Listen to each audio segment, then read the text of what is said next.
Rich Trades here, and I'm here with another video. And I've seen the past few weeks or so, people are having a lot of trouble trading. A lot of people are blowing their evals and funded. And I know the market is tough, but there's a few things that you can adjust so that you don't blow your account and instead make money in the market. These past few weeks, despite the market being hard, I've caught so many big trades, and I've even made videos breaking down those trades. You guys can check them out. So many 10 RR, even one 20 RR trade, and I've pretty much broken them down step by step. Anyways, let's get to the point. The market is tough. I don't blame you if you're taking a loss. It's normal. As humans, of course, we're going to take that loss. However, when the market is like this, you got to be aware that sometimes, it's not going to go your way, and in fact, it can blow past your stop loss. And if you don't have a stop loss, that's going to be a very bad thing because you're going to lose way more than what you wanted to risk. So, my advice to you guys is to size lower, have a little bit wider stop loss, and let the trade play out.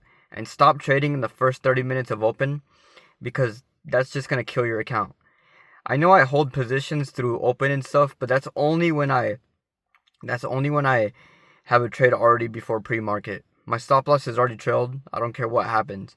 As far as trading the first 30 minutes, there's no way I'm going to touch that. All the way from 6:30 to 7 o'clock California time, I let that die down. And I always trade after news.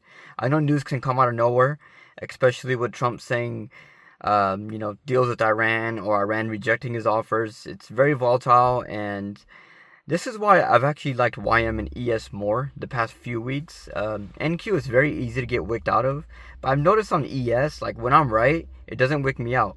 Sometimes it's been close to wicking me out, but it hasn't really wicked me out. Like, I think it was like earlier this week, I caught a 200 tick play on ES, and I was only risking 24 ticks. I let it play out, let it do its thing, followed my bias, followed my thesis, everything played out. So if you guys want, you guys can really try ES or YM. It's like NQ, but so much more safer.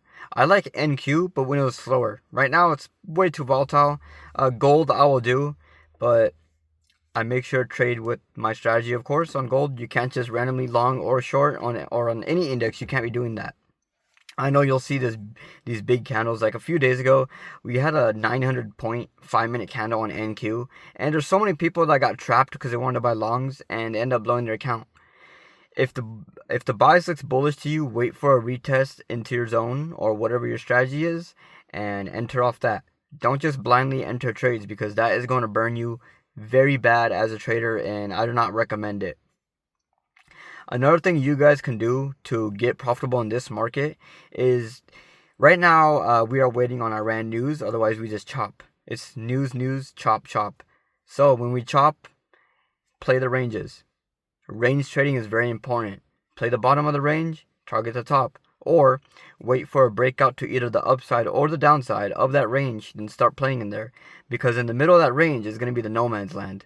Areas that you shouldn't be touching, areas where you can get wicked out easily, and just areas that are consolidating. You want to stay away from those. And I've seen that too many times on NASDAQ this week, so I've switched over to gold. And for the afternoons, I've been liking ES a lot. That's exactly how, risk management also comes into play, because with risk management, we can kind of have an idea of how much we want to lose, especially in this market. So I'll be sizing less. So when we are very volatile, size half, because you shouldn't be risking the same on news-driven days versus when it's slow. You got to be very careful of that. That's how you're going to stay green.